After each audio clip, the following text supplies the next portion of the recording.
sitting here with Mr. Josh Parrish, the face of, I guess, Hopkins County Realty, if you will. Um, I've known Josh for a while, and it's pretty awesome to have him come and sit on my podcast. He recently has just done a podcast with Mhm. a group out of Out of Madisonville, Madisonville, yep. which is pretty exciting. So, without further ado, we'll get into it. Actually, I got some. Don't laugh at the bag because I'm out of normal bags, but I always try to like to give my guests some gifts. They're not. Okay. It's nothing fancy. You're welcome to open it now or later. Just from some sponsors. So, Okay. Lids for Kids is a nonprofit organization. He's not necessarily a sponsor, but I like to give his stuff out because what he does for kids is phenomenal. He's a firefighter out of Panama City. We became really good friends. So he sends me some stuff to give away. Awesome. So I appreciate that. there's that. And I think there's some bracelets in there. That's coffee from our local coffee shop there in Morganfield. So Okay. it is Ironstein coffee. That is a light herbal kind of coffee, so it's not super caffeinated. Right. It's really good. It's Okay. really smooth. Good deal. That's from Ironstein Coffee from Jerry. That is from my, I guess, my biggest sponsor, Fat Boy app. I don't know if you're familiar with them. You've been seeing Well, them around. I seen you just did a I just did an interview with interview with them. them. Yeah. Yeah, so they give me some good stuff to Good deal. hand out to I my appreciate my that. guests. So just a Thank you. little thanks for coming on and you know Well, I really appreciate taking your that. time out of your day. I know you're busy selling land and houses, or do you sell land or is it just houses? No. So whenever I first got started, it was just primarily residential. Okay. Started off as a buyer's agent. I'm more of a listing agent now, but yeah. So started off with residential.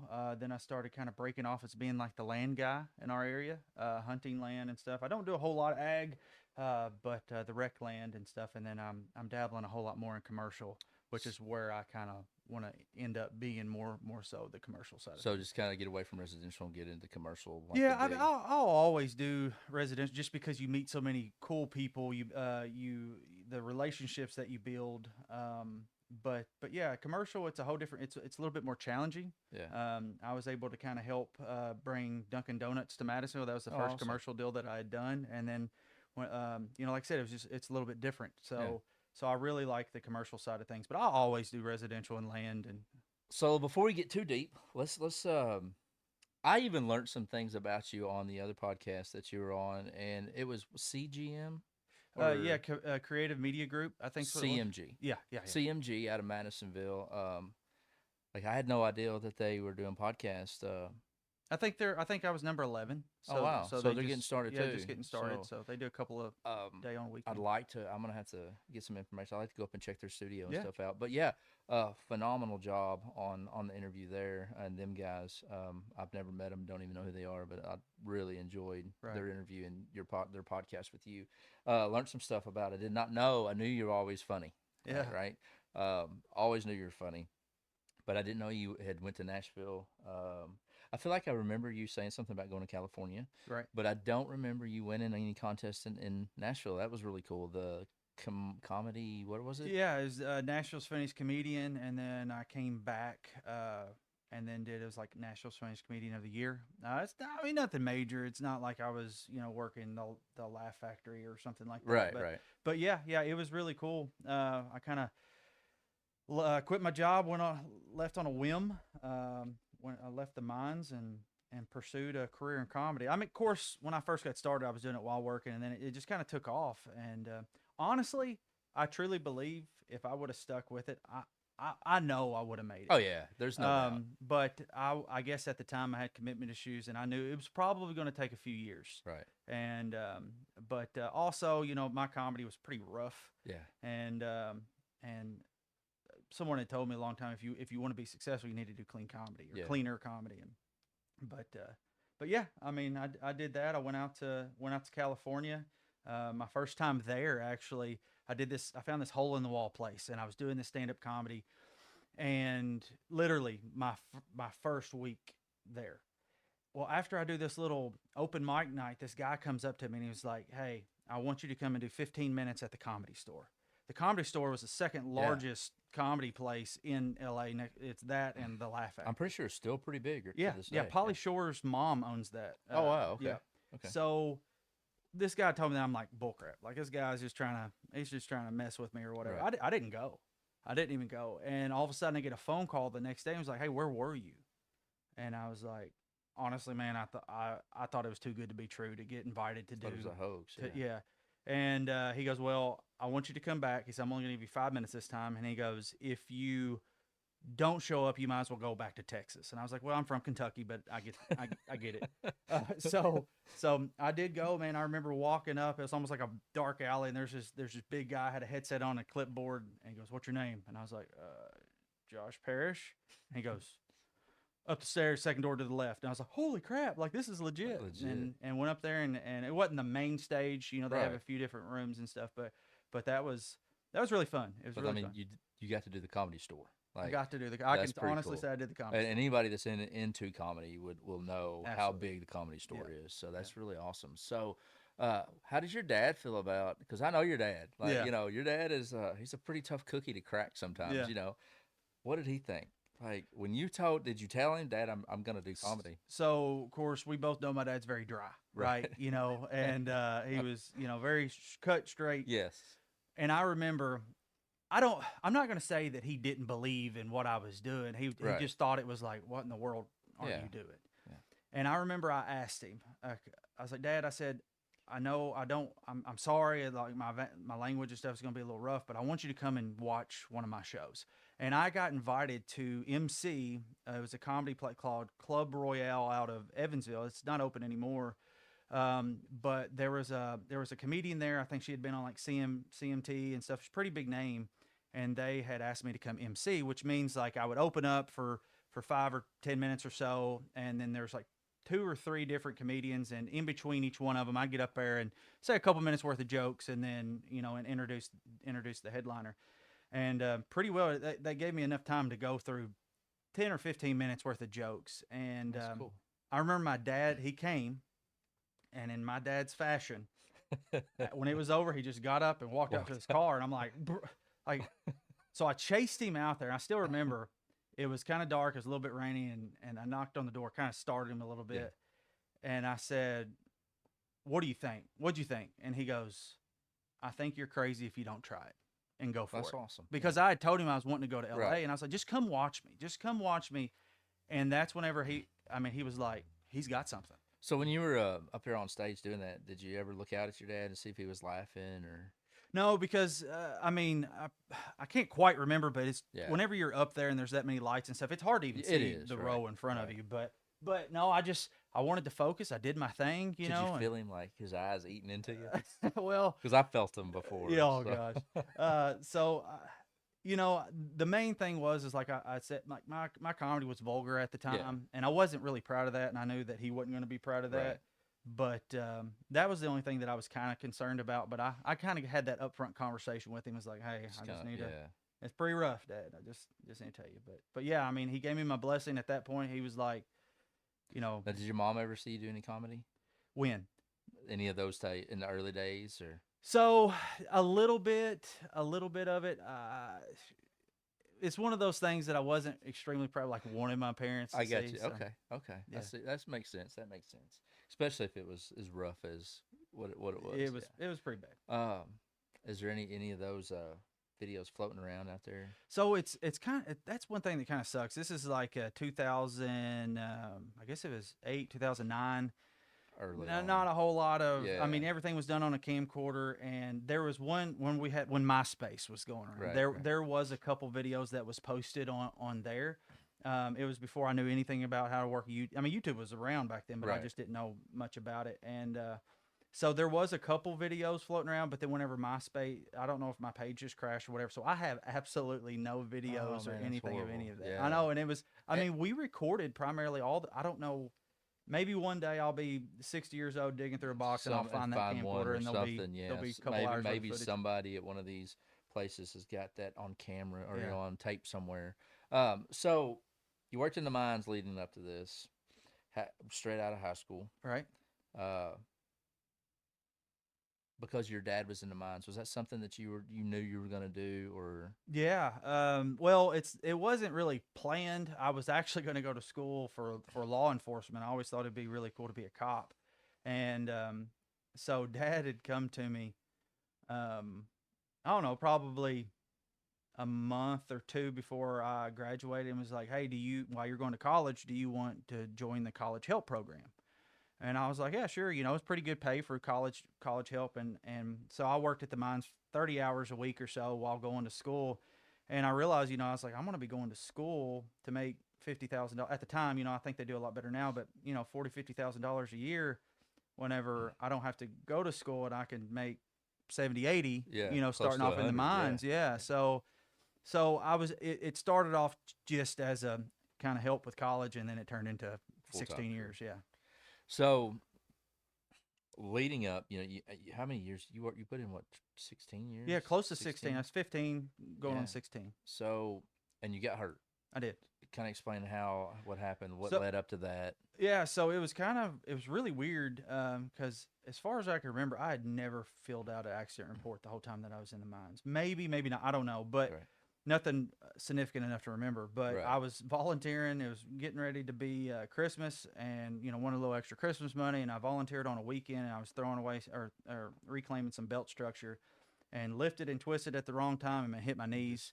And what it was some herniated disc, bulge disc, and the pretty well in a nutshell, the neurosurgeon just said, "Hey, you can have this extensive surgery if you want to go back underground, but uh, if you want my advice, it's time you find a different I career." think there's two surgeries that I don't know if I'd ever have is surgery on my feet and surgery on my back. While on your feet, Man, you got to walk, man. That's your thing. My feet, you just I just don't know. I put just on don't some feel. roller skates and roll with I it, man. guess, but I mean, if you can't stand on them, Right, right, because it's like it blows my mind to see, and I shouldn't say that because there's so many people out there that don't right. have legs or can't use or get out there and play basketball and go to work every day. But I guess we take advantage of those things. But Mm-hmm. they just say that's a horrible surgery to have, and the surgery on your back or your neck, and that's just kind of one of those things. I just don't know, man. Yeah. I had plantar fasciitis. Uh, and they're like, "Oh, let's do the surgery." I'm like, And then so I was going to a doctor in Henderson, podiatrist in Henderson, and he's like, "Well, I'll give you some shots." I'm like, "All right." I'm thinking in my hip or something. He's like, in the feet. You ever had shots in your feet? Mm-mm. Oh man, Uh, So they take this can of cold spray on the area, like it right in the man, right, and they spray it to numb it, Right. and then he pulls this needle out. It's about this long, and I got video of it, man, not this long. It's a little flimsy needle, and he's just jabbing and he's pumping. It's basically steroid, I guess, is what it is. They put in there to reduce the inflammation, and he's just jabbing it. It's horrible. Like it's so horrible. But almost immediately after he stops, like you start feeling some kind of relief. Like Right. you've probably had plantar. You probably messed with that a little bit, being in the mines all the time on uneven surface, Mm-hmm. where it just hurts so bad you Yeah. can't hardly walk. And I had that for man, it got really bad a couple years, and I finally broke down and went. And because I was like, man, I don't want them to do surgery. That's all I thought. Man, I go in there, they're gonna want me to do surgery. Right. And that was an option, but also, so I was like, give me the needle, and whew, like that's some I tough bet. stuff. That's some tough stuff. So you get out of the mines. What are you gonna do? Yeah, man, it's kind of crazy, because towards the end of my mining career, I was making close to six figure, 90, $100,000 a year, and it's like I have no high school education. I mean, I have a high school education, but I have no education Yeah, beyond, no, at least completed. I went to college for a little bit, but never, no degree. right, right, And I'm like, what am I going to do?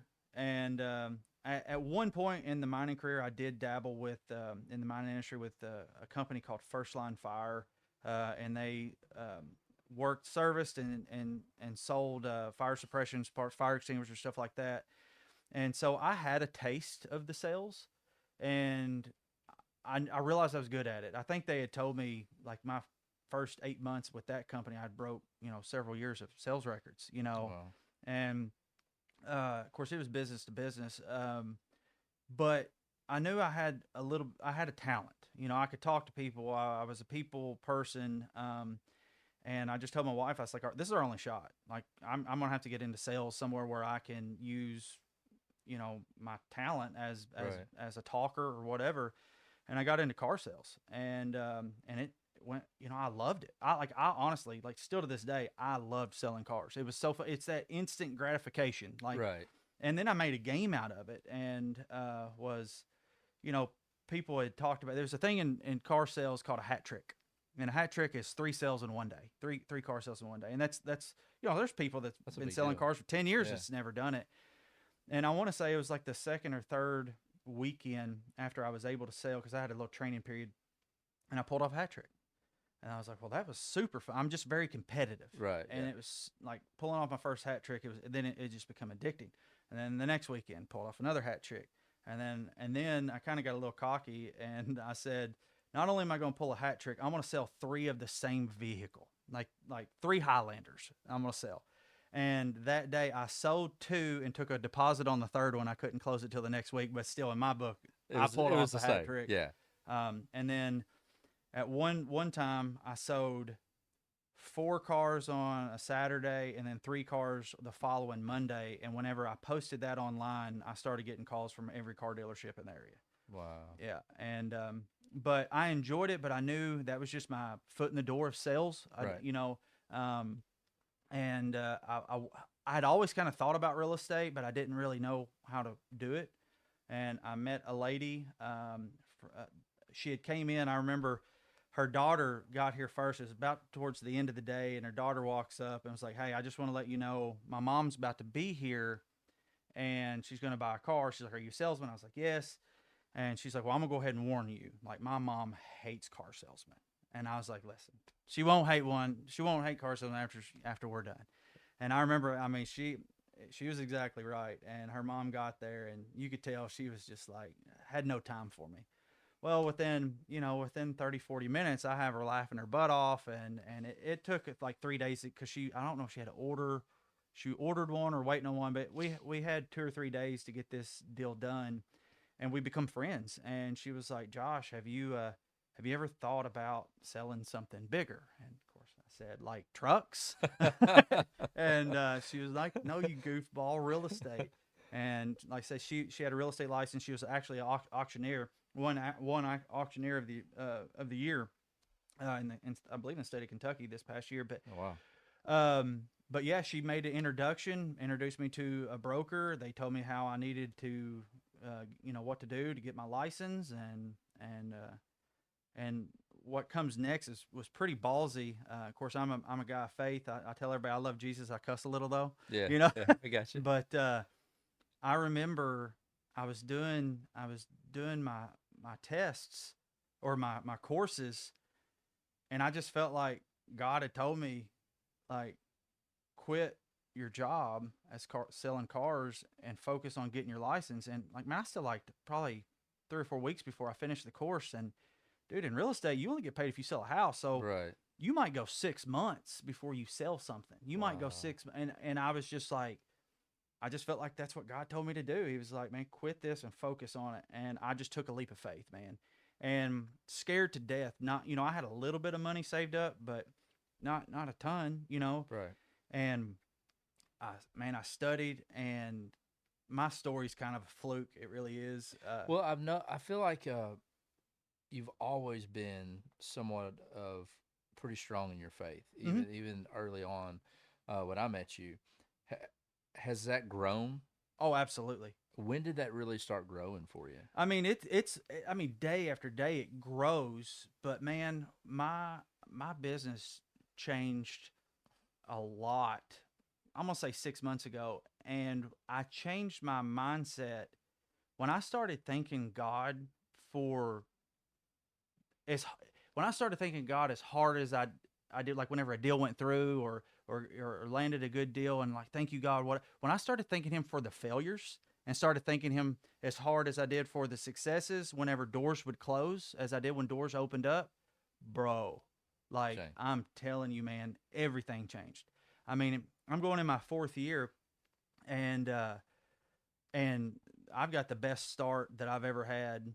Oh, dude, you're My a rock star. Like it was crazy to see. You know, I can remember seeing on Facebook and I didn't even realize that you were selling cars, but I can remember seeing you post on Facebook. You get your realtor's license, and then it was just like almost. Well, to me, it felt like overnight. You're just like boom, like you're and I everywhere, and I like tell you, man, wearing a bandana on billboards. And, like I said, it's a God thing. I mean, they say favor's not fair, and I agree, but I'm very appreciative of it because He showed me a lot of favor.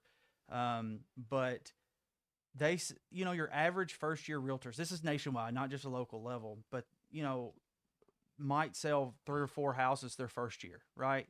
Um, I think there was NAR, the National Association of Realtors, said 71% of all realtors last year didn't do one transaction. 71% That's a of all lot. realtors in the nation.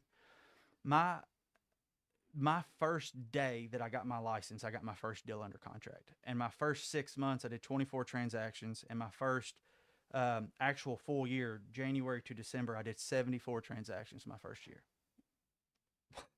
I don't Why do you think that is? I mean, like I said, man. I mean, I got to give I leaned heavy on my like faith. that's almost unheard of. I've talked to a few different people, and at first, for a long time, I didn't know that was good. I was just trucking along, Just doing doing your my own thing, yeah. thing, and then some. I went to a conference. I think it was in Fort Lauderdale, and someone kind of asked me my story, and I told them, and they're like, "Bro, this don't happen." Like this guy, he had a podcast. He invited. I was supposed to go to. I never. It kind of fizzled out. I was supposed to go to not go to Pennsylvania, but a guy out of Pennsylvania wanted to do a podcast because he wanted to interview me because he said that he has never ever heard of something like that happening and he said, "What'd you do?" And I was like, "Man, I prayed." Like, I Yeah. mean, like I said, I give a lot. I give all, and don't get me wrong, I made my mistakes, and Right. I never turned my back on God, but it's whenever Hey, I got busy, I've never met a perfect Christian. no, You know what I mean? no, I I know a few that think they are, right, if you right, will, but I've never met a perfect one, right, right? And if if somebody, I don't know, man, I've had people be like, oh no, I live this way, I'm straight and narrow. I'm like, no, no, I know you, yeah. and that's where it's been hard for me to get back into church because I go to these churches and I screw up daily, dude. Churches will Like, let you down, bro. and I'm like, these people are like coming to my church, and I'm like, no, I don't think I will. Whether that's me judging somebody, I guess I shouldn't have. I shouldn't do that. But it's just like I've never met a perfect Christian. Right. And I guess that's where you strive to become more like Christ or whatever. Uh, how tough was the whole realtor license process? The course was very challenging. I've never been a great test taker. It was very challenging. And I think you had to do like 90. It was like 96 logged hours of documented course taking, practice test, and all this stuff. Then you take a course exam, and then you go and take a state test and a national test. So I had heard. I don't know how true this is, but they say with the small amount of training that you have to take a test. Someone had tried to compare it to the amount of hours and how the difficultness of or difficulty of the bar exam, and I disagree with that. But I'm not gonna lie, the test was tough. I've never took the bar exam or the realtor, so I wouldn't know. But I mean, I suck at taking tests anyway. Like Right, I have super bad test anxiety.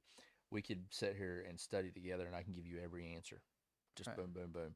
But as soon as the questions are laid down in front of me, and I'm like, okay, start, I lose it. Like I'm just like, easy, right. easy questions, like stuff you know every day. I've always been like that. Um, Making a living selling real estate, like you make one sale, okay? And I'm Right. not going to get into your finances, but I'm just curious. You make one sale.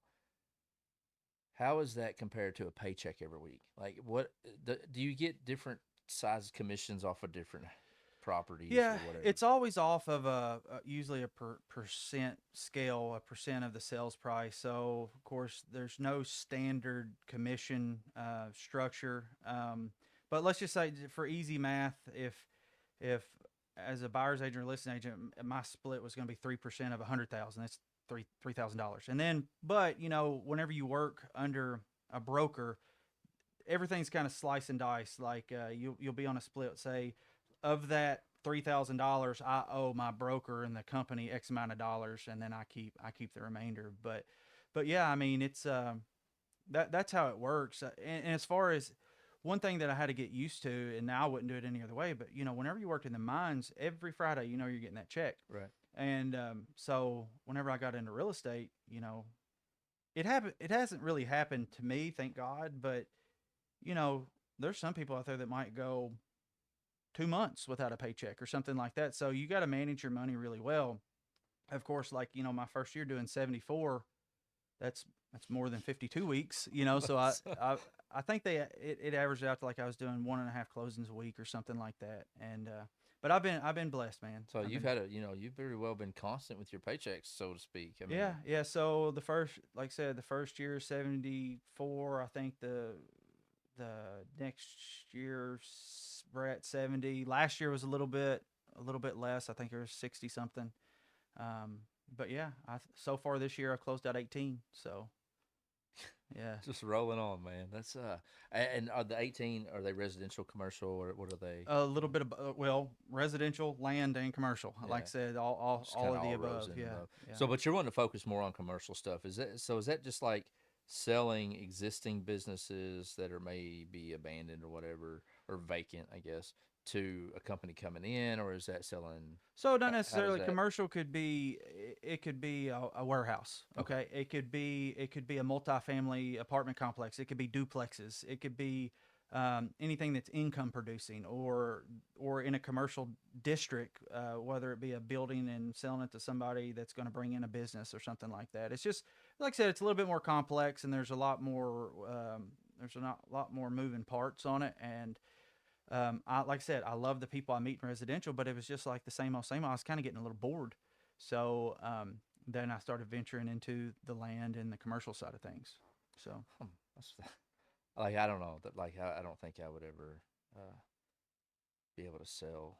Like, I mean, maybe I could, I guess, if I really wouldn't had to, or because I mean, you basically had to do something from being hurt in the mind. You couldn't physically do that anymore, so you were like you said, you were forced kind of into something. I mean, I guess it was like an oh crap moment I when, tell everybody, man, whenever a person gets taken out of their comfort zone, they become dangerous. yeah. And I was ripped out of mine. And I mean, like I said, I pretty well had to gamble with my family. And But I remember you always having ideals, like I I like I you would come to work and you'd be like, oh, I'm gonna do this. I consider myself more of an entrepreneur than anything. Yeah. I'm always like I love like my mind goes a million miles an hour, and I do my best to keep up with it. But I'm always Right. thinking of the next great thing. I remember I'm actually starting to write a book, and That'd be good. I'm like 3 or 4 chapters in, and I title it. The title might change, but the title of this book is called Pet Rock: The Story of a Dreamer. And the reason why I named it that is like when I was 7 years old, I think I was 7. My dad came in there and said, "What do you want to be when you grow up?" And I was like, "I want to invent a pet rock." And he just thought that. I remember him telling stories of like this kid, but I'm just saying that's how early it started. Like I knew I wanted to do something. I wanted to do something different, Yeah. and of course I met early on my first 6 months in. I met, which is now he's my best friend, my mentor. Um, I, Someone that has a mind that I mean shoots for the moon every day of his life and And how fun is that being around people that are kind of like you? You know what I mean? dude. Like so many people, I've already, I've mentioned this before in other podcasts, but so many people have like found out that I'm doing this little podcast adventure, right? And they're like, they always there's so much negative, for whatever reason it is. I don't know. I like to tell myself it's just jealous. They're Yeah, jealous that I'm haters are doing, gonna hate, man. yeah, and that's okay. And I would love to sit down and talk with them about it. Why, that's When we were in the mines, man, dude, I quit the mines I think 3 times yeah, yeah, because one to go be a comedian, again to because I wanted to start a construction yes, business. So and dude, I got laughed at and hated. You're never going to make it. I mean, like I said in that other podcast, like it's like they literally to your face, like yeah. you're going to fail, like Yeah, you're and not going to mount to so shit. that's what I liked about it is because, and I mean, there was days that I sucked at pinning, right? And you as a minor man would be like, dude, you suck, go home. It's that's they didn't care. Yeah, They were going to tell you the truth, and whether the truth hurts. Smitty, brother Smitty, man, so many times. Look, boys, you do this for me, I'll do this for you. If yeah. not, go home. Uh, and now it's just like in these different professions that I'm in, it's they're scared to come to you and be like, Yeah. but I'll get text messages of screenshots of whatever. Whenever you start surrounding your people or surrounding yourself with other like-minded people, like whether it be Dreamers, successful yeah, dreamers or whatever, man, you'll be so surprised on how much like successful people want to see other people succeed. Yeah. If they are successful, they want other people to see it, you Yeah. know. And just like my best friend, my mentor, he's told me stories, man. He come from absolutely nothing, you know, and just grinded and grinded and grinded, man. And I've learned so much from him. And but I like even over, of course, I'm a real estate agent. I'm a real estate investor. You know, I buy houses, I flip them. I just started another little I business. seen a post on Facebook with a big trailer. So tell me about that. Yeah. So, of course, with the flips and stuff, my dad's my business partner in that adventure, and I called him up. I said, "Hey, do you think we can justify buying a mini excavator for like some of the things that we do?" And he's like, "Josh," he said, "we spent probably a few $1,000s just in the last two houses we did." He said it'd probably pay for itself over time. Well, I ended up going by this mini excavator, and I start talking to this guy, and I was like, so, how popular are these things? They're selling their little Chinese mini excavators, like 13 horses, they're gasoline engines. And he's like, man, we probably sell 3 or 4 a week. And I was like, really? Well, then I go home and I start looking. I was like, there's nobody within an hour and a half that sells these things. So I just start diving into it. Next thing you know, I'm headed back from Chicago with 3 excavators on a trailer and sold one today. And Really? yeah, so but I've always want to have my hand in a little bit of everything. Yeah. It just Yeah. it keeps everything. It keeps you from getting bored. It does. That's I have ADHD and I don't like stimulants. Like I was on some of those medicines and there's some of the stimulants and I don't like the way it makes me feel. Right. So I try to manage it the best I can without medication, right? And there's days that I need something, and then I'll screw up and drink a cup of coffee and it just kind of that caffeine gives me just my mind never shuts off. And starting this podcast is like, dude, I'll sit back here on the computer editing videos and just work it all day long and not realize that I've been back here since 8 o'clock in the morning and it's 7:30, 8 o'clock at night. And the only time I get up to leave is grab something to drink or use the bathroom. Right. You know, before I'm all over the place doing 150 different projects. I mean, I've got tons of projects around here to do. I use the excuse it's too wet, but yeah, man, surrounding yourself with people who are rooting for you. That's I found that to be rewarding on Oh top of man. everything else. Yeah. You put your neck out for so many people, and uh, to come to find out they're not rooting for you, and Yeah. I know they're exactly what supposed you to mean. be, or you feel Yeah. like they are. So this has been really cool, and that was one of the things. I mean, I've watched your journey, and I've seen you put your comedic twist on it. Let's Right. talk about that. I like that. I love that. So whenever I first got into real estate, I'm just trying to be. This is one thing I had to tell myself. I was sitting down. And I'm like, okay, how can I compete with these amazing realtors that's in my market? Like there's these people that's been doing it 20, 25 years that's got all these clientele, and I'm like, how can I succeed? And I'm like, okay, do I have as much experience? No. Do I have the knowledge? No. Do I have the book of business? No. Like, what can I do? And there was only one thing, and it was outwork them. I knew that that's the only way. And I'm not saying any of them are lazy. I'm just Right, saying right, if they grinded 50 hours, I needed to grind 51. I tell a lot of people that I remember early on in my real estate career going to a local coffee shop, and 2 cars in front of me I noticed was a realtor, and she was getting her coffee. And the only thing what I thought about was I got to get up 15 minutes earlier. I got to be getting my coffee before she's getting hers. And that was my mentality. Is like I'm going to work, work, grind, grind, right. grind, work, work, work, and built it up. So I mean, yeah, Just if you want it, you got to work for you it. got to work for it, man. Man, you can't stop. Like Yeah. as soon as I've noticed that as soon as you stop, like it just kind of wants to go backwards.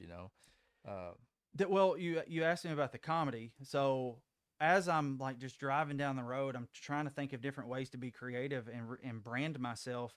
And every time you go past a billboard or something like that, you see a realtor in a suit and tie and a nice, and they're just smiling, and it's just so boring. right. So I I threw up a billboard with a ninja headband on. Let me be your real estate ninja. I had my head blowed up real big. I've always wanted to rent a billboard and just put me up there for no reason at all. Yeah. I don't know how expensive they are, but But I did that, and a lot of people say people don't get business off of billboards. They don't, but it's all how you market it. right. And then I threw up another one, and that was funny, and another one, and I was kind of just known like don't get me wrong. Does it hurt some sort of business? I guess is it gonna be some people that's like, he's not serious enough Can't for take me. him That's serious. fine, but I'll just work with the people I want to work with, Right. And but it worked. I mean, it got my name out there, and I've got two more that's about to go up, and but just stay relevant. You got to stay relevant and Yeah. just adding a little bit of comedy because that's where I come from, Yeah. So use your talents, use what you're good at to help push your business. So that's what I did. Yeah. So explain that. What if anybody's seen your ads or your tours, Right, they'll notice that it's very bright, right, very fast, and very flashy, and very pretty dang funny. yeah. So how did you get that idea? Well, what made you do the speed tour?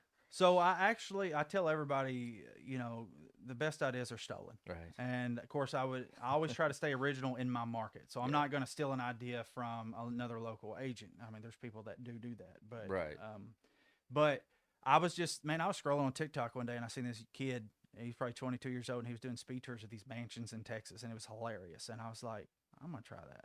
And at first, I was like, first one I did, I said, I'm the Timu version of the speed guy because I mean he had a pretty big following, and but I started what on social media. I was posting these long videos of house tours and stuff, and that does appeal to a certain audience. But I noticed, as a digital creator, this that you can kind of see when people are clicking off and how Yeah. long they watch your videos. And man, people are clicking off 10, 15 Yeah. seconds. So I'm like, what can I do to keep people's attention? And I did the speed tour, and then I started doing it in a 80s model pink retro Bright jumpsuit, feet. like Yeah. windbreaker, and just just doing something that's fun, Yeah. something that people would want to watch, just to get a reaction. Because if you get a reaction, people are talking, people are thinking. The next thing you know, it's like, hey, I'm wanting to sell my house, and both like, hey man, you should call the guy in the pink jumpsuit. It's Yeah. like I mean, it's this guy goes to the Waffle House and tells, "Hey, did you see this video of this guy?" And this, and it just kind of, it's just a chain it's reaction. all about staying relevant. Yeah. So So we'll take a break for a second, and then when we come back, I want to talk more about your faith, um, and how that's really kind of driven you into this real estate. And I want to talk about your clean Christian comedy thing, that because that really interested me on your other podcast that you did. right. That was something else I didn't realize, I didn't know you did, or maybe I did and I just don't remember it. It Uh, was short lived. I didn't do it really for a really long time. But yeah.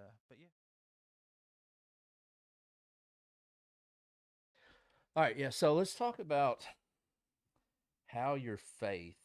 Let's get into the Christian comedy. You did a little bit of that.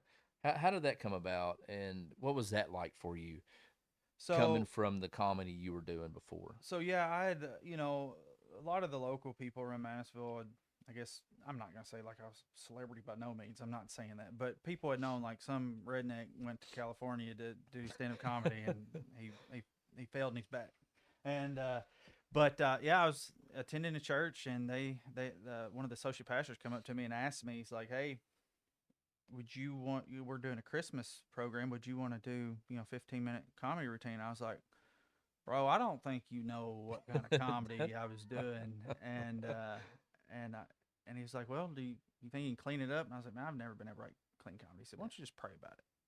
And like I said, dude, I've never been able to write like solid, clean comedy. And man, I did. I prayed about it a little bit. Next thing you know, I have a whole page full of jokes and stuff. I got up there, and I was extremely nervous just because I'm in a church. I'm up at the pulpit, and this is a big church. There's probably 600 people there. Were you worried about slipping up? I wasn't really worried about slipping up. It was just it was it was it was intimidating. I could get up at a bar, and everybody's Just drinking and stuff, and right. but there, I'm in front of my family. I'm in front of friends. It was a little tough, but I did enjoy it, Yeah. and then word got out a little bit, and I went to a few different churches and kind of gave a testimony. I kind of like I've always come from a Christian family, but I've messed Yeah. up and made Right. mistakes with the best of them, and kind of gave a little bit of a testimony and went into some jokes and stuff. And I did it for a little while, and then it just kind of phased out for no reason. But yeah, that's kind of how that went. Okay. So I feel like, and I could be wrong, but I feel like your journey in your faith has grown over the last year or so. I don't, and it's weird to say that because I don't keep up with you every day, but I see posts and I see things, and you just notice things about people, right? Right. Is that something that's happened? Is that Well, it's just, I mean, look at the world around oh us. no, dude. I mean, it's just crazy and it's so uncertain. And I'm not getting any younger. And I got my kids, and I want to be set a good example. Like I said, I've made plenty of mistakes, and but like I said, the only play there's one thing in the Bible that God actually asks you to test Him, and it's with financing and money and giving, and um and I feel like doing what I'm doing, I'm able to give back. And whenever I started trusting God and, like I said, thanking Him just as hard for the failures as the successes, everything changed. There's no way that I can't believe or deny that God exists. Yeah. So it's just built. My life has gotten so much better all around. Whenever I leaned on God a lot more, and it's just I have more peace. I have just what as my relationship with God gets stronger, and my life gets better. So it's Yeah. And I'm sure there's still a lot of tests and trials, I guess, that gets thrown your way. Um, so how did your wife handle you being, going from being in the mines to nothing to risking a sales job? I mean, at the time, she had no choice. It was just like, hey, babe, trust me. And she's been on this crazy ride for 16 years because I mean, coming home and I would always like try to keep her in the loop and talk to her, and then she'd be Yeah, like, I just don't know. I'm like, I want to do it, yeah. and um, she has been the best, and she has supported me. From day one. Has she questioned me? Absolutely, but now I mean, she's just like, hey, Josh is gonna do his thing, and he's providing, and like whenever I told her I was like, hey, I'm gonna go to Chicago, and she's like, wow, I was like, oh, I bought 3 mini excavators, and she was like, okay, like she Just don't even, she just yeah, lets me do my just thing, so she's very supportive. I mean, great wife and great mother to the kids, and yeah. I I bet don't it had to be deserve her. scary for her though. I mean, Oh yeah. it'd been scary for me, if it'd been the other way around or whatever. Is there anything that you would change about this whole journey that you've had to have taken on? I tell people that, or maybe people have asked me that, do you wish you would have got in this Yeah, sooner? And the answer is no. And the reason why is I don't know if I was mature enough to handle it. I well, don't I know if get I that. had everything had to happen for a Yeah, reason to to give me the drive and the work ethic and everything that I had. So no, I started in my business right whenever I should have. As far as changing anything, no. Like I don't see how you could. like And I every don't know the full inside loop of your journey, but just from the outside looking in, it looks like you're loving what you do. I could tell you're happy. yeah. I can tell you love what you do. Um, If you love what you do, you'll never work a day in your life. exactly. Yeah, Yeah. and it takes a while for people to find that. It's what I like about it. Maybe I'm just weird. I don't know, but when I notice the Facebook presence of yours growing, I was like, what's up? What's Josh up to? Because I've always known that like you're just like you're not scared to try anything, right? Right. So I'm like, what is he doing? And then I'm like, he's a realtor. He's selling houses. Oh crap, he's look. And I've shown my wife, look how many houses this dude's selling. Do you? So you've been in it for like 4 years. Uh, do you have those returning customers? Yeah. Are you building that clientele up? Yeah. Uh, Yeah. So, like I tell everybody, I don't sell houses; I sell relationships. yeah, And I just know a little bit about the house market. right. And but yeah, man, you build all these relationships with these different people, and then word of mouth is a referral is the best compliment. And people are like, hey, Josh helped me through this. Josh helped me through that. You should give him a call. So. I'm going to say 80% of my business is repeat or referral business. That's So, pretty cool. yeah. I mean that says a lot Yeah. about that. There's some realtors that man it's just like pulling teeth to deal with. Yeah. Um, but I've heard nothing but good things and funny things about you, and that's what I like is you've stayed you Yeah. through this whole process, and because I know a lot of times. uh, people will change careers or they'll change positions and they become a totally different person. Right. Um, and I've been through a few different careers, and evidently I'm still staying the same person because I just learned not too long ago that some of the guys would call me Rick the Dick because I'm just you know um, I try to really focus on I'll hurt your feelings before I lie to you. I try to really, and people don't like the truth sometimes. I Like they don't. don't. Anything big coming up? Like you got any like big plans for? So I mean, not so no.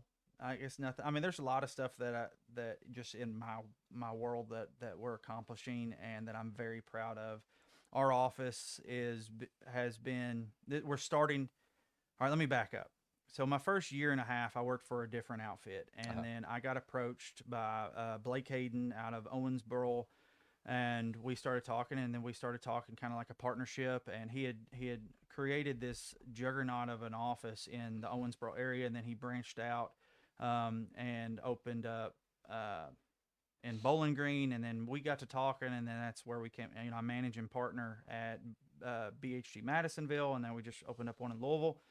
But one thing that I'm really proud of is I've got, 5 or 6 agents that's in my office that are amazing. A great group of people. The culture there is amazing. And right now, as our in our going on our third year, I'm not going to say that it's not going to change, but right now we're the number one office in Madisonville. so in 4 years, you were just a realtor, and you're a managing partner. Yeah, so it's like a 50-50 partnership. It's Wow. almost like a franchise kind of deal. So what I want to know, you said your dad is kind of in on some of this stuff with you. Are you his boss? No, You don't tell him what to do. I'll never be my dad's boss. He might he Has he? Have you ever told your dad what to do? I've instructed him What does he on say? how. Well, he's just like, you're gonna have to tell me what to do. I don't know what to do. I mean, I think that's pretty good It impersonation of is. my dad. He always says, I'm just dumb and stupid. I can't figure it out. I'm like, Dad, you managed a mines for 20 some odd years. You told 600 people what to do, and How like, to do it. yeah, and like we'll have some contractors work for us. I'm like, hey, will you go over there and just make sure that they put the trim over? Oh, I don't want to tell them what to do. I was like, bro, you've It's never managed this stopped many you people. Yeah, before. you used to tear people's butt up, and that like tears him up. Like he'll see people that he hadn't seen in a long time, and they'll be like, "Man, I got one of the best ass shoes I've ever Oh yeah, got from yeah. you." And he was like, "I guess I was a piece of crap." And he feels terrible about it. I was like, "Dad, here's the thing. This is what separates you from like assholes. Is you could tear someone's butt up, and the next day they they're still your friend because you're not going to do it unless it has to be done, and they respect you so much." And in the beginning, man, I was just like, man, I don't know about this dude. Yeah, I'm like, and I guess a lot of people are that way. And then I was like, no, there's something behind this. And that's why he's stuck with me. Like yeah, a lot. Hey, I've had my rear end tore down, son, tore down by him, and I'm like, I didn't really think it was that bad or what I did, but whatever. Well, but it's because he told me to do this, and I listened to somebody else and did whatever the case is.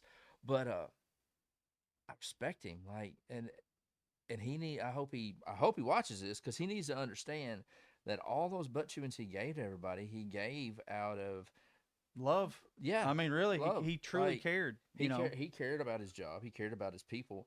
Um, This is how I know that he's extremely respected. Is I will see someone that I hadn't seen in 5 years, and I'm like, "Hey, man, what's up?" He's like, "How's your dad?" I'm yeah, like, "What about me?" yeah. Like, I'm good.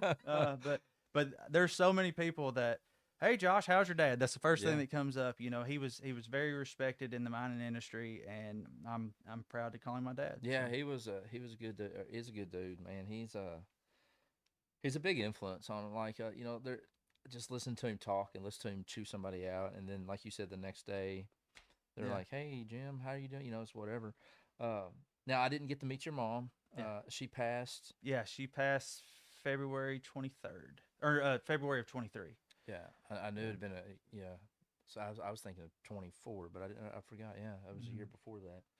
Um, how did that affect your work? Any? So it, yeah. I mean, it was hard. My mom was my number one fan. She really was. I mean, she loved everything that I did.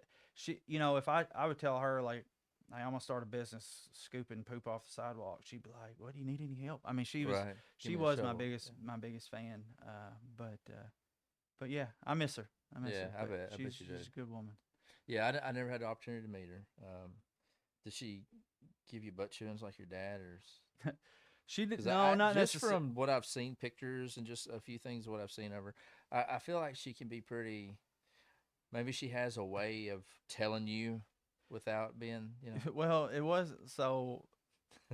the My mom was a great woman, but man, she could flip a switch, yeah, like just go psycho mode. I mean, just I've heard, I've heard stories from back whenever my mom and dad were married, and just the thing, like she'd just get mad and she just raked the whole table full of plates off. I mean, it's just like golly. It's just, so I mean, she was always easy to deal with, but if yeah. she had her side. She'd be pretty proud of you right now. I I think. think so. I Yeah, think so. your dad pretty proud of you too. I bet. Yeah. Does he Yeah. tell you? Yeah, he does. I bet he Yeah, does. he I can does. see him doing that. Yeah. Yeah, because I know for a fact, it's he would tell everybody if they're doing a good job, good job. I don't think he never gave you a handout, but if he Yeah. I earned mean, it, I give Dad credit so much because he taught. I mean, take your ass to work, put yeah, in a honest day's worth of work, and when I first started in the mines, I was an 18-year-old kid and did whatever the hell I wanted to. And right, I had this reputation of like Jesus, like I had this one guy tell me, I think he's from Union County, Tom Davis. yeah, And he goes, "Hey, Josh." I was like, "Yeah." He goes, "You know how they say the apple don't fall far from the tree?" I was like, "Yeah." He goes, "Well, your apple didn't fall in the same damn state." Because, Dad was this serious guy, worked his way up through the ranks. And then here I am like, "Hey, I'm not going to be there today." Why? Just because. Like, but, as time progressed, I took it a lot more yeah, serious and, got into bossing and stuff like that. yeah, But like I said, Dad gave me my work ethic. Now, mine and Dad's mind don't work the same way. right, I'm more of an entrepreneur. I'm not afraid to take a risk whenever he's like, that's just yeah. not his cup of tea. He don't like, he's kind of shy. He don't like talking to people. A little antisocial, but yeah, man, he's there. He's my right hand man when it He's comes one to of my everything. favorites. Yeah. So when you become started bossing in the mines, was it hard to get people to listen to you? Yes. Yeah. Yeah. Even till the Because day that I mean, they didn't take me serious, and yeah, that's fine, yeah, And I built myself that reputation. I had to deal with it. But I was competitive, and I tried to do the right thing. hmm I could say at one point I consider myself a company guy, and I give a lot of credit to the mines, even though and for a couple different reasons. One, they you had to work your butt off, and two, I work so hard now, so I don't ever have to go back. So, yeah, right, but but the only thing I don't care much about that is, and if anybody watches, it is what it is. But they brainwash you, man. They brainwash you to that's this is all there is, right, and you shouldn't have a life yeah, outside of this place, and that's totally untrue, man. There's the people that work there, man. It's great because it is a good paying it job, is, yeah. but those miners need more money than what they're being Oh yeah, paid, yeah, and just to the management, just treat people like you want to be treated. It's like when I got out and realized, like, dude, there's a lot of great people that if something happens and you need to take a day off or whatever, take a day off, man. Family's the most yeah. important thing, and there it's just you had to be a little soldier. You get But like 2 days a year that you can yeah, two just call personal in. days. And it's just like, listen, it's great for for thousands of people. Yeah. It just wasn't my cup of tea. Right. Yeah. I tend to go against the grain a lot, but that's what makes me And me. you remember when you had to know somebody that knew somebody that knew somebody to get into the mines, Mm-hmm. And it seems like after, and maybe even a little before COVID, even after COVID, like nobody wants to work. Right? And there's jobs available and open that used to never be able to get on. Yeah. You know, like Toyota, for example, it was always hard to get on Toyota from what I hear now. Like literally, just a warm body and Yeah. are you seeing that? Like, is that affecting your market any, your real estate? No, not necessarily. I mean, the people call. The people that call, that want to find a house, majority of everyone have their Ready ducks to in a go. row Yeah. and stuff like that. I You mean, ever have anybody call you and be like, "I want to buy a house," and then you go through the process and learn that they ain't got no money, or well, typically, it's that's one of my upfront. And here's the reason: one of my upfront conversations is like, "Hey, you need to get pre-approved," right, right, and they're like, "Well, I just want to go look at this house," and it's like, "Listen, I don't want to make if you've got a house that there's a seller in that's going to have to leave their house or go for a drive or make arrangements to go pick up their dog so they don't yeah, chew somebody up, and then I'm going to leave what I'm doing to go show you this house. Like you got to have a little skin in the game too and prove like, hey, you're ready. And for one, not just wasting time, but two, we don't need to be looking at a $400,000 house whenever your budget's 200, or we don't need to be looking at a $200,000 house whenever you could probably get more of what you want if you've got a higher budget. So I usually have that. That's an upfront conversation, like, hey, let's get yeah. pre-approved. So we kind of find that out off, and then as soon as they're pre-approved, then I'm going to give them my all and show them, Has there been any instances to where you have a buyer that wants a house and you know that it's not good for them? Have you ever like talked them out of a sale? 100%. Yeah, And I've had someone ask me, like, like looked at me like I was crazy whenever I did that, and I was like, listen, I'm not just trying to sell a house. I'm trying to build a reputation. And if I see something, if we go down the basement wall's blowing out, I'm like, listen, you don't. This is not your forever home. Look, I want you to see this. And what that has also done is like people realize like, okay, he's in it to help me. He's right. in it to not just make a dollar. He's in it to make sure their interests, I'm, what I'm saying. Like I've Yeah, got their interest. I their can't even best interest. best interest yet. Yeah, And but what that's done too is they tell their friends, yeah. like this guy's legit. He truly cares. So numbers. I seen you posted on Facebook. I don't know if it was your first year, second year, whatever. You were like the top. Like you sold like billion, Who? million. I don't you. Like there were some numbers that was posted that you So posted. Like yeah, it's like total overall sales or whatever it I think was. year one I did 12 million. Year two, what was it? It was 12 and a half and then 13 and a half. And last year my production was down a little bit, but I fired up my investment businesses. Right. We bought 5 houses and Okay. flipped 3 of them. So I focused a lot on that. So my production went down a little bit last year. It was like 8 million or so. But um, so last year I think I did 8 million. And as of right now, I think I've got like 2.5 closed and probably 5 million pending. So I just in, the first quarter, I think I'm going to beat what I did all of Oh last year. wow, So yeah. So you're closing on 7 right now, and you're just not even. yeah, I want to do 15 million or so this Now, year. do you get like some kind of awards or anything? I mean, obviously you get recognized. So the last two, or my very first year, I got Rookie of the Year. The last 2 years, my second year, I was in transition between an office, so I didn't really get an award that year. But the last 2 years, I made uh, Club Shield at my office. Wow. That's So and people may not care, but I mean that's a big deal, man. yeah, That's that even being recognized for working and it's gratification for yourself, knowing that you're coming in here new, like you said, you know a lot about comedy or whatever it was you said, but you don't know much about selling or whatever right. whatever it was. But it proves that it sounds like you're where you need to be. I agree. And what else it proves? It proves that anybody that if you've got a dream or you got a vision and you're motivated, you can do it, man. And early on, I got asked. This is before I ever got into real estate, but it was whenever I came back from doing comedy. I was doing a motivational speaking thing at West Hopkins School, and I had this little fifth grader ask me. He said, Are you famous?" I said, "No, I'm not famous." He said, "Are you successful?" I remember telling this little fifth grader this, and I hope it wasn't over his head, but I was like, listen, success is whatever you want to make it to be. If you want to make $50,000 a year and you make $50,000 a year, you're successful. Success does not mean that you're a millionaire or a billionaire. Right. It's success is many different levels.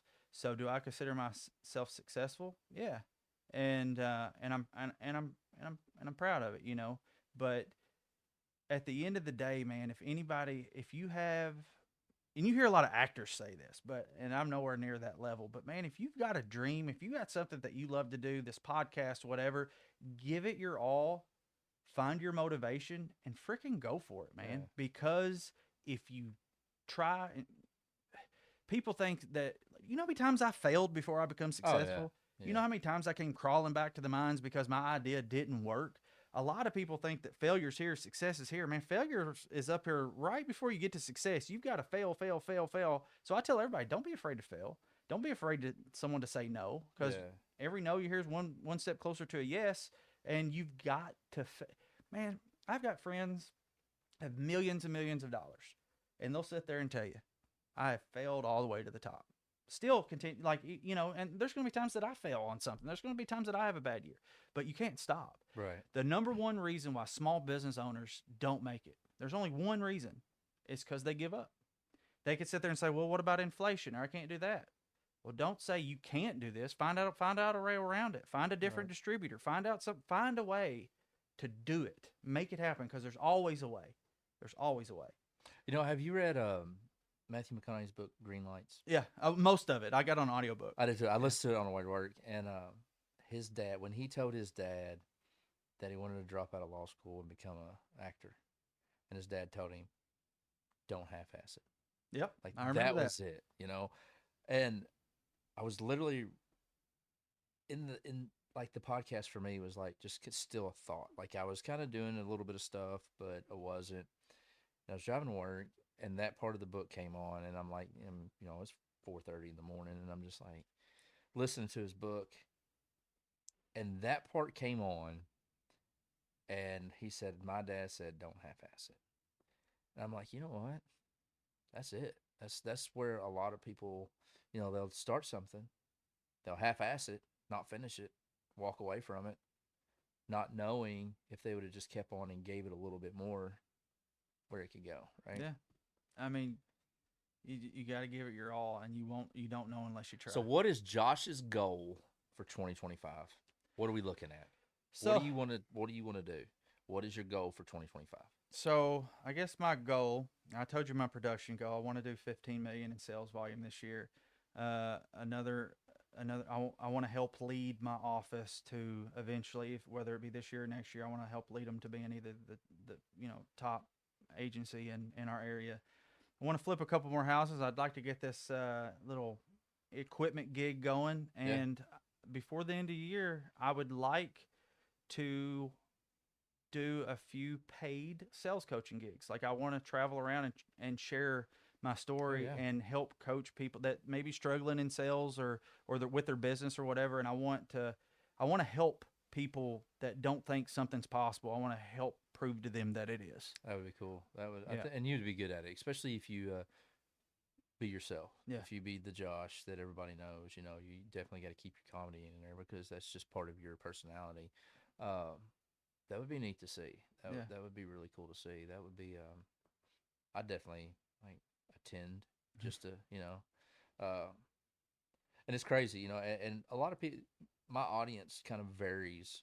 Um, People may not be like, I ain't watched something about realty, and it's their own fault because they're going to miss out on some really cool, especially I wish a lot of them would go and watch the other podcasts you did with those guys because that some of that information is really, really good. A lot of it was kind of controversial or conversed here, but I'm proud of you, whether that Appreciate means it. anything or not. It Like, does. and it's weird And I'm proud of because, you too, bro. and I watch these people that I've known and become acquainted with and become friends with and worked with, and I see some of them just lose it, by just giving up, and then I see others that, especially the ones that when everybody else think they're not going to be able to, they're not going to go anywhere in life, they just rocket ship to the moon. Yeah. And that's I'm just trying to get my rocket to start, but I'm gonna get Got there. to start It's somewhere. gotta My just my rocket. I was trying to fire my rocket up for 10 years before it 10 finally took years. off. So, Yeah, bro, it's yeah. Well, I appreciate you coming down, man. I know I wanted to get you in here, and I'd like to have you back eventually, and going deeper on some other topics and stuff. But I'm building it up, and I just wanted to get some of my favorite people in that right off the bat to get just kind of I'm rooting for you, break man. it, man. Don't stop. Yeah, I Yeah. don't plan on it. I plan on like, and I say this about every podcast, getting Theo Vaughn. My goal is to get Theo Vaughn. Like, There that's you go. my goal, right? May not happen this year, and I hope so many people laugh about it because that just drives me more. I'm either going to be on his podcast, I'm going to be in a movie, or he's going to be here in my house. Yeah. It's just one of those things. It's podcasting is fun. I like talking to people. I like being around people, and if you want it, you got to work for it. You do. That's And like we had before we ever started doing this, I was telling you, man, it's 10 years ago, hearing just saying something like I want Theo Vaughn here, my mindset back then would have been like, that's tough, dude. right. It's not. It's not that. I mean, you're gonna have challenges. Yeah, You're yeah, gonna have like it's going. But it's possible. it It's is. so possible. It's easier than what people think. It just takes a lot of hard work and being creative on how. How to How get do I there? get Theo Yeah, Vaughn here? How do I get him in this seat?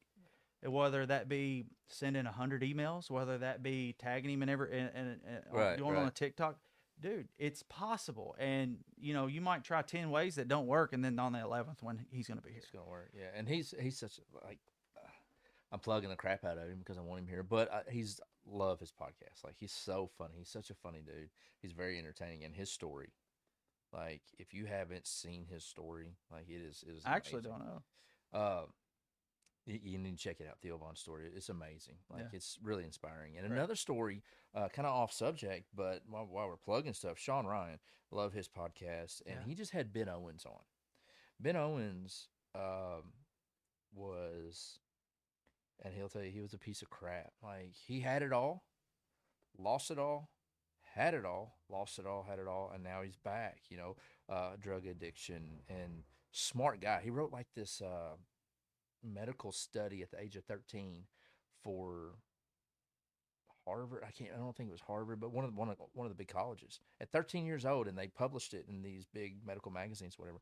Um, if you're in a podcast, it's a 5-some hour podcast with Sean Ryan and Ben Owens, but it's amazing. Like it is probably one of the best podcast interviews I've seen in a very long time. Sean Ryan's known for interviewing a lot of veterans and Yeah. military personnel, and this guy he talks a little bit about being in the military for a short stint, but there's some reasons why he has to get out, and then it all circles back, and he's involved in like some of the refugees and stuff escaping from Afghanistan when they're pulling out.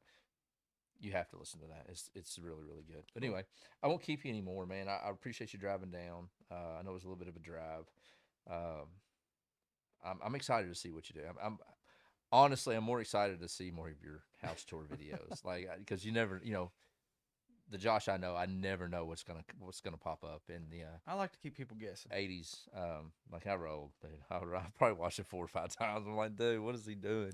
So I've got a Um, buddy that has a few airplanes, helicopter, and we had talked about what I can only imagine what. I had talked about if we were gonna if next time he's in the area, I was like, bro, will you fly me down and like let me jump out of your helicopter wearing a pink jumpsuit and do a speed tour and like you fly because I just like Yeah, what realtor jumps out of a helicopter and then you go, that would be so cool, dude. That'd so be epic. we'll see. That would be definitely one you need to post on social media Yeah, yeah. because I'm guaranteed that nobody's ever done that. So. Whether it be like, hey, we're going to do an inspection on this roof. Let's Yeah. go, guys. That would be pretty cool. Yeah, so man, I hope wish you nothing but success, and I'm definitely gonna stay in touch with you because I want to see what happens, and s- let me know if you start doing that coaching thing. That would be Yeah, cool. I mean, that's neat. I've always wanted to be a motivational speaker, but I think I say too many times, so I don't think I do that'd be too. very good. I So, say I'm a lot. but yeah, man, I appreciate you coming out. I appreciate your time more than anything. Um, tell your dad I said hi. Sure will. Sure will. He's a good dude. So, uh, even though he's yelled at me a few times. Yeah. Well, I appreciate you having me, man, and best of luck. Like you got an amazing setup, and you're onto Thank you. something great Appreciate here. it. So Yeah. I'm anxious to see where it goes. I'm I anxious. appreciate it. I'm ready to see Theo Vaughn here. So Yeah, I am too. I'm ready to see somebody big here, right? I got something in the works that's a pretty good size celebrity in my opinion. May not be to everybody, but he is in my opinion. A few other little things in the work, and it's networking and yeah, carrying on. But yeah, man, it's been fun. yeah, It's been fun. It's been a blessing to be able to do what I want to do, and I absolutely, finally man. get to where I'm going. So, with that being said, y'all be good to one another.